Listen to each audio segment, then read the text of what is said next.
കനത്ത വേനൽ ചൂടിൽ നാട് വെന്തുരുകുമ്പോൾ ദാഹിച്ചു വലയുന്നവർക്ക് ആശ്വാസമായി മാറുകയാണ് മൂവാറ്റുപുഴയിലെ ഓട്ടോറിക്ഷ ഡ്രൈവറായ MJ ഷാജി. തന്റെ വരുമാന മാർഗം പോലും വേണ്ടെന്ന് വെച്ച് സൗജന്യമായി സംഭാരം വിതരണം ചെയ്ത് മാതൃകയാവുകയാണ് പൊതുപ്രവർത്തകൻ കൂടിയായ ഷാജി.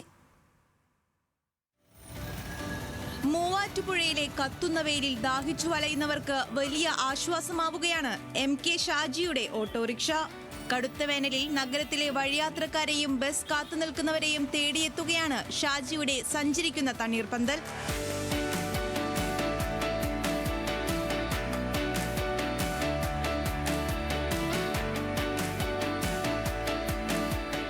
ഓട്ടോറിക്ഷയിൽ സജ്ജീകരിച്ചിരിക്കുന്ന വലിയ മൺകൂജയിലാണ് സംഭാരം സൂക്ഷിച്ചിരിക്കുന്നത്.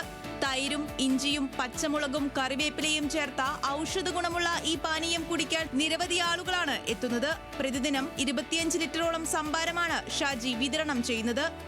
ഈ നഗരത്തിൽ എത്തുന്ന യാത്രക്കാർ, അതുപോലെ തന്നെ വാഹനം ഓടിക്കുന്നവർ എല്ലാം ചൂടിൽ വെന്തുരുകുകയാണ്. അപ്പോൾ അവർക്കൊരു ചെറിയ ആശ്വാസം എൻ്റെ എന്ന നിലയിൽ ഞാൻ സൗജന്യമായിട്ട് ഒരു തണ്ണീർപ്പന്തൽ ഒരുക്കി. സഞ്ചരിക്കുന്ന തണ്ണീർപ്പന്തലാണിത്. ഈ നഗരത്തിലൂടെ നീളം അങ്ങോട്ടും ഇങ്ങോട്ടും ഒക്കെ ഇത് പാസ് ചെയ്യും. ആവശ്യക്കാർക്ക് എൻ്റെ ഒരു ചെറിയ സൗജന്യ സംഭാര വിതരണം നടത്തുകയാണ്. അതിൻ്റെ ഭാഗമായിട്ടാണ് ഞാൻ ഇവിടെ നിൽക്കുന്നത്. രാവിലെ 11 മണി മുതൽ വൈകിട്ട് വരെ തന്റെ വരുമാന മാർഗമായ ഓട്ടം പോലും വേണ്ടെന്ന് വെച്ചാണ് ഷാജി ഈ സേവനത്തിൽ മുഴുകുന്നത്. സൗജന്യമായാണ് വിതരണമെങ്കിലും പലരും പണം നൽകാൻ തയ്യാറാകാറുണ്ട്. എന്നാൽ ആളുകളിൽ നിന്ന് പണം വാങ്ങാൻ ഈ പൊതുപ്രവർത്തകൻ ഒരുക്കമല്ല. ന്യൂസ് മലയാളം, കൊച്ചി.